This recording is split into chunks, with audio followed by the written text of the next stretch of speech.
Assalamualaikum warahmatullahi wabarakatuh. Salam sejahtera. Kembali lagi bersama saya Ibu Nesya dalam program inkubasi program studi D3 Akuntansi. Kali ini kita akan membahas mengenai inkubasi di D3 Akuntansi, yaitu makanan khas daerah Betawi.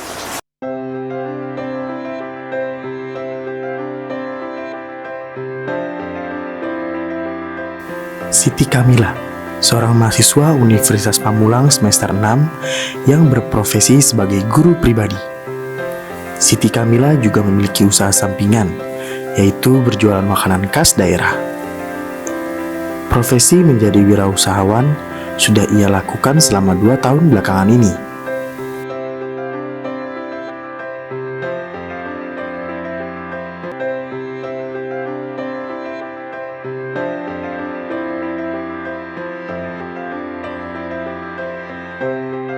Assalamualaikum warahmatullahi wabarakatuh. Perkenalkan, nama saya Siti Kamila dari Prodi D3 Akuntansi semester 6 Fakultas Ekonomi dan Bisnis. Kali ini saya akan membuat makanan khas daerah, onde-onde. Di sini saya juga akan dibarengi langsung sama teteh saya untuk proses pembuatannya. Berikut ini adalah bahan baku yang akan digunakan.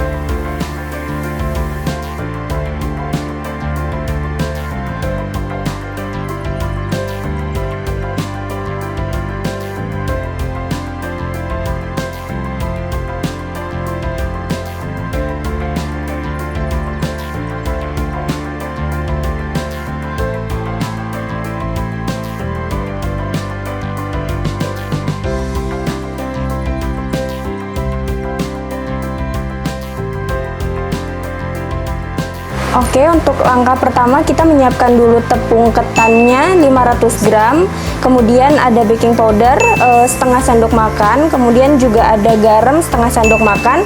Di sini juga kita sudah menyiapkan kentang yang sudah dihaluskan 200 gram, gula pasir 150 gram, dan 400 ml untuk air hangat. Oke, lanjut aja temen, kita lanjut ke masukin dulu baking powder ke tepung ketannya, kemudian sambil diaduk, Gula dulu. kemudian gula, garam ya, garam yang udah kita siapkan. Oke, kemudian kita masukkan kentang.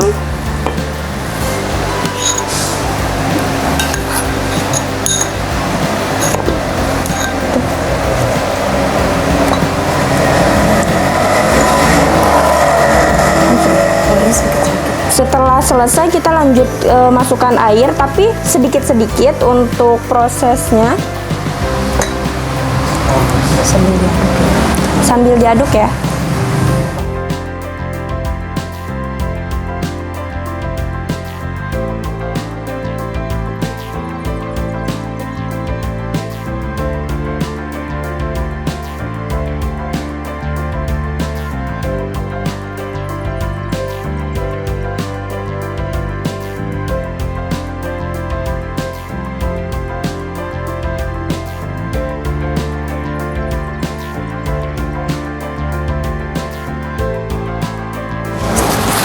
Kalau misalkan susah, kita langsung pakai sarung tangan plastik aja ya, diaduknya.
Saya Dr. Risa Broto Asmoro. Berikut tips menjadi wisatawan yang aman COVID-19 dan bertanggung jawab melindungi sesama. Pertama, selalu siapkan masker cadangan, hand sanitizer, dan tempat menyimpan masker sebelum berpergian. Kedua, ikuti protokol kesehatan yang diterapkan di tempat wisata yang kita kunjungi. Suhu badan harus di bawah 37,3 derajat Celcius. Mencuci tangan memastikan ribuan kuman yang ada di tangan kita mati dan tidak bisa menyebar lebih luas. Memakai masker dan menjaga jarak adalah cara terbaik untuk menekan resiko penularan COVID-19. Ketiga, ingatkan juga wisatawan lain untuk melakukan hal yang sama. Ingatkan mereka agar patuhi protokol kesehatan dengan lengkap. And for those who come from abroad, we welcome you with open hand, open heart, and open mind. Do please respect each other, care for each other, protect each other, and be a responsible guest. Follow the health protocols applied in Bali. It is meant to protect.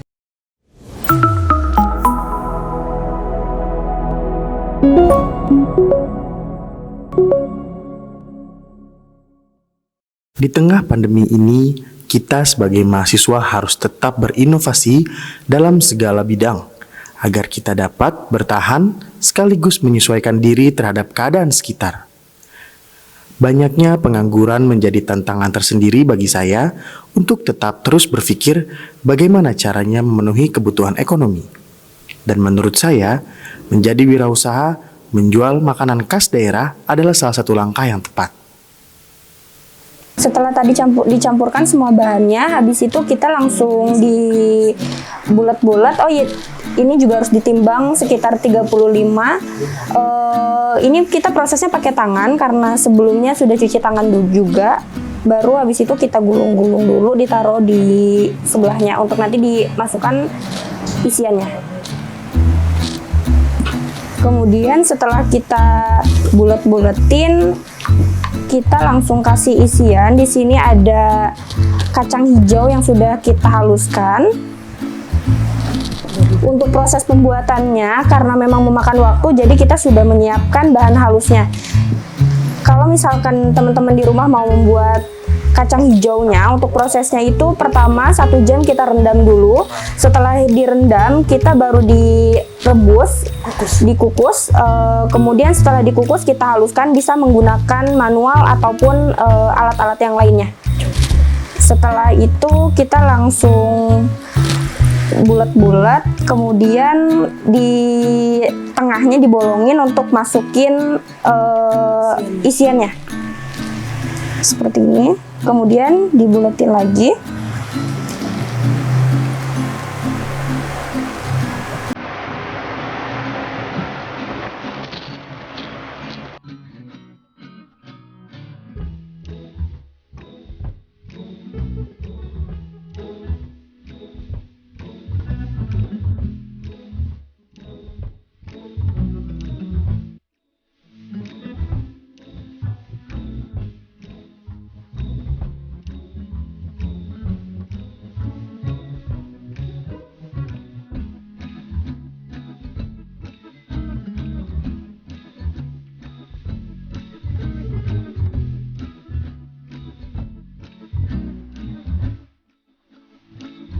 Oke.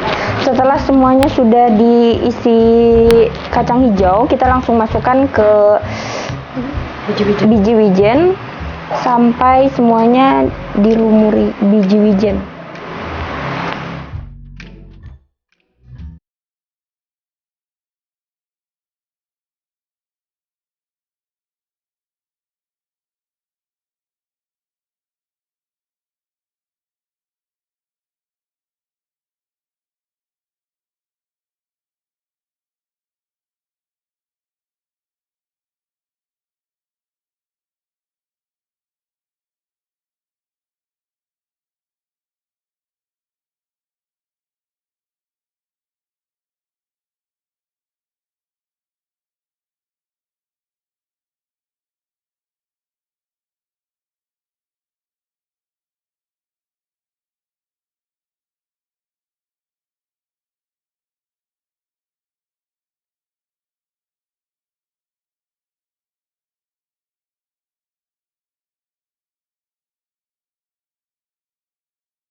Selanjutnya untuk proses penggorengan onde-onde ini, minyaknya setengah matang, setengah panas, maaf. Habis itu kita langsung dimasukkan aja onde-ondenya.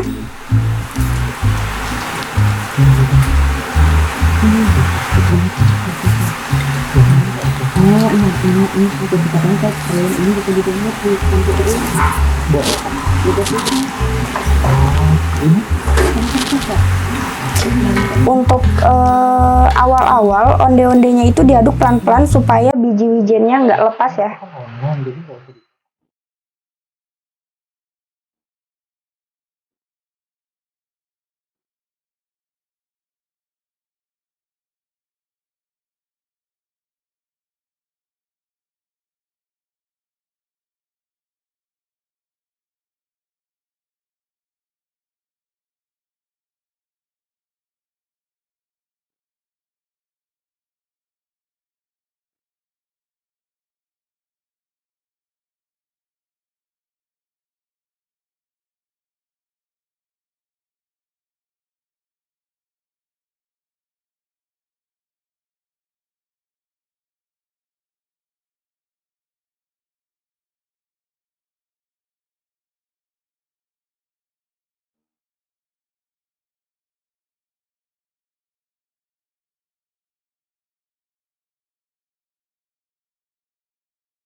Setelah onde-ondenya berwarna kecoklatan, kita langsung tiriskan.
Pemerintah sudah menetapkan PPKM, pemberlakuan pembatasan kegiatan masyarakat. Selalu terapkan 3M. Tetap belajar dari rumah, bekerja dari rumah, dan belanja kebutuhan Anda dari rumah. Jika tidak mendesak, jangan keluar rumah. Hindari kontak dengan orang lain. Sayangi diri Anda dan keluarga. Ayah, ibu pergi dulu ya. Arisan sih emang seru, tapi resiko berkerumunnya itu loh. Walaupun sudah divaksinasi, protokol kesehatan kudu tetap dijaga. Benar, hindari kerumunan. Ingat protokol kesehatan. Ayah nggak pakai masker? Ayah kan udah divaksinasi.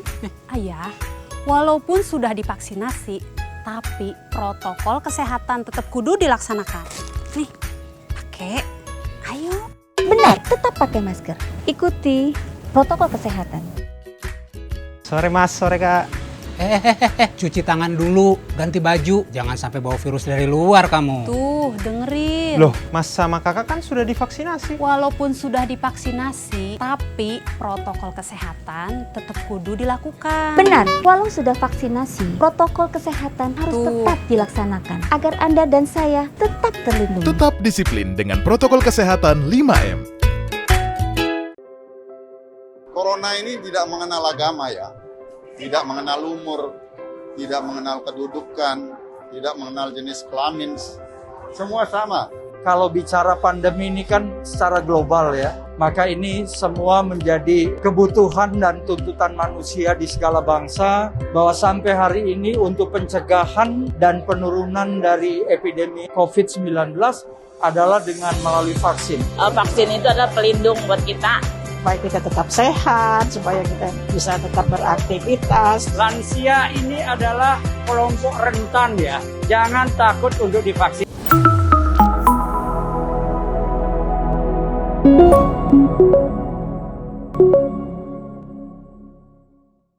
Assalamualaikum warahmatullahi wabarakatuh. Salam sejahtera. Saya dengan Ibu Nesya dari program studi D3 Akuntansi. Saya adalah pembina dan pendamping inkubasi di D3 Akuntansi. Ya, kali ini kita akan membahas mengenai inkubasi D3 Akuntansi mengenai makanan khas daerah.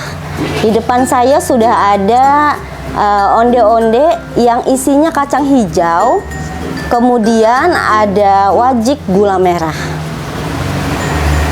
Halo, perkenalkan nama saya Siti Kamila. Saya mahasiswa Universitas Pamulang, program studi D3 Akuntansi, Fakultas Ekonomi dan Bisnis. Asal saya dari Garut. Saya dari Garut merantau ke Pamulang mengikuti kakak saya yang tinggal di Villa Inti Persada. Apa alasan memilih usaha kuliner?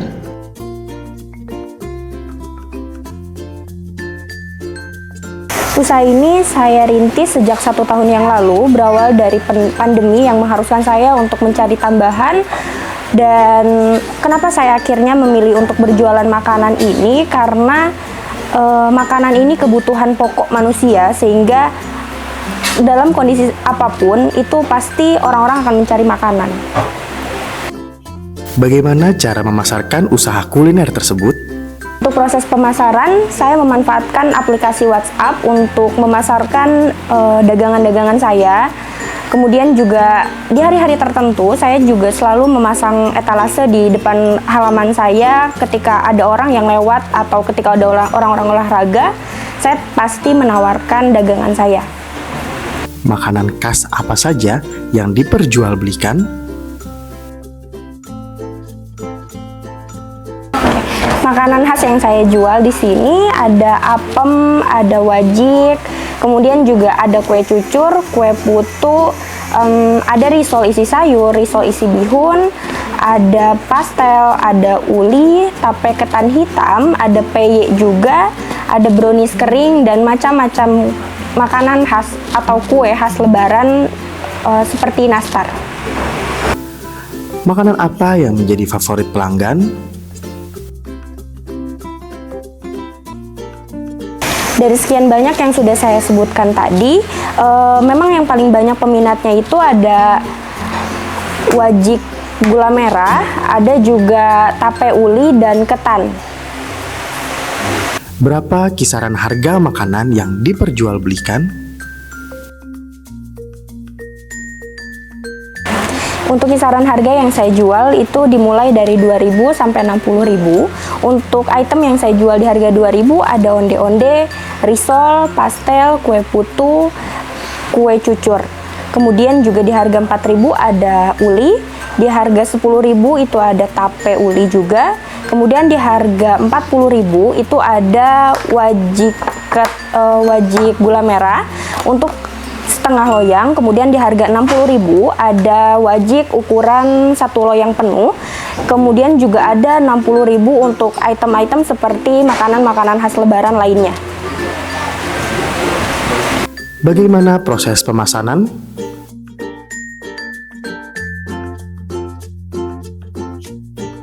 Untuk proses pemesanan tentunya customer akan menghubungi kami terlebih dahulu, memilih item-item apa aja yang akan nantinya di order, kemudian juga menentukan hari apa aja untuk pengirimannya.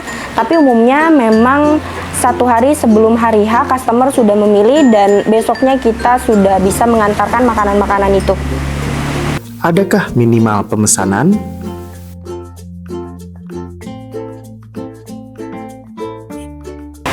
Untuk minimal order kita biasanya di harga 20.000 pemesanan.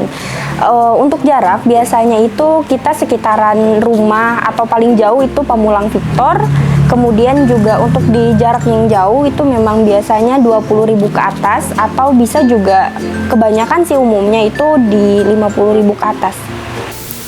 Berapa omset atau pendapatan yang diterima selama 1 bulan? Untuk pendapatan bisa dibilang 1 bulan itu kurang lebih kita mendapatkan 6 juta. Untuk item-item yang memang paling laku itu ya memang dari wajik itu sendiri gitu Mas. Ditambah juga wajik itu kan harga kisaran itu 40 sampai 60. Jadi untuk mendapatkan pendapatan itu memang lebih besar dari wajik. Seperti apa kesulitan yang sering terjadi?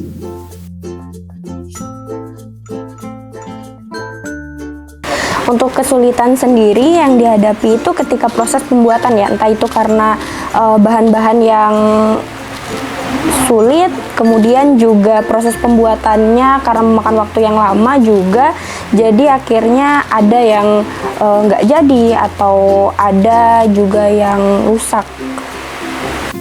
Kedepannya, apa yang ingin dilakukan terkait wirausaha masakan kuliner daerah ini?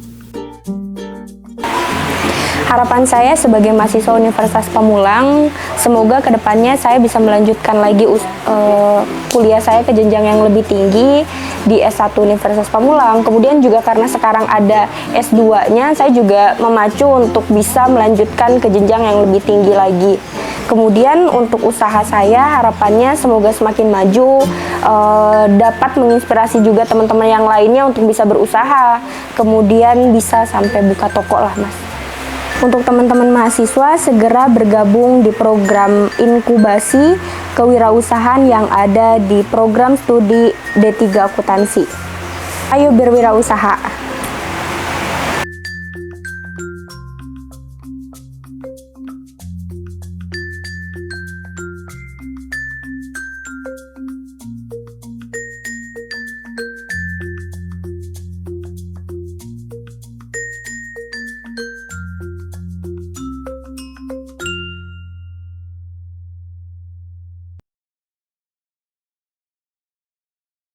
Hai semua, pada tahu nggak penyakit apa yang masuk di jajaran perawatan termahal? Jawabannya adalah talasemia.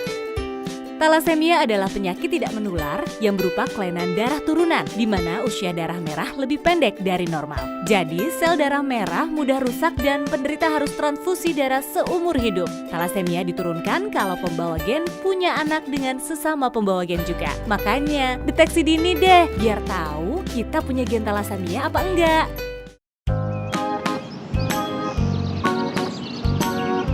Bu, anaknya kenapa? Anak saya sering pucat dan lesu. Ada baiknya dicek ke fasilitas kesehatan, Bu. Bisa jadi gejala seperti yang dialami anak ibu bukan pucat lesu biasa. Talasemia punya gejala pucat dan lesu, bahkan kadang tidak bergejala sama sekali. Dan kalau talasemia tidak cepat ditangani, akibatnya bisa serius, Bu. Cek kesehatan itu penting, supaya kita bisa merencanakan masa depan kita. Yuk cek kesehatan sekarang. Saatnya kita bersama akhiri pandemi dengan vaksinasi, karena kan kita hadapi masa depan sehat, harapan kita semua. Jangan ragu, ayo bersama selamatkan negeri dengan vaksinasi. Vaksinasi, cegah infeksi, bersama akhiri pandemi. Vaksinasi, pilihan untuk pulihkan. Vaksinasi adalah solusi. Jangan ragu, ayo vaksinasi.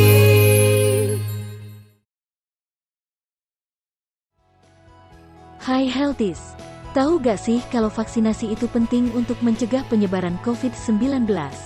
Oleh karena itu ada beberapa hal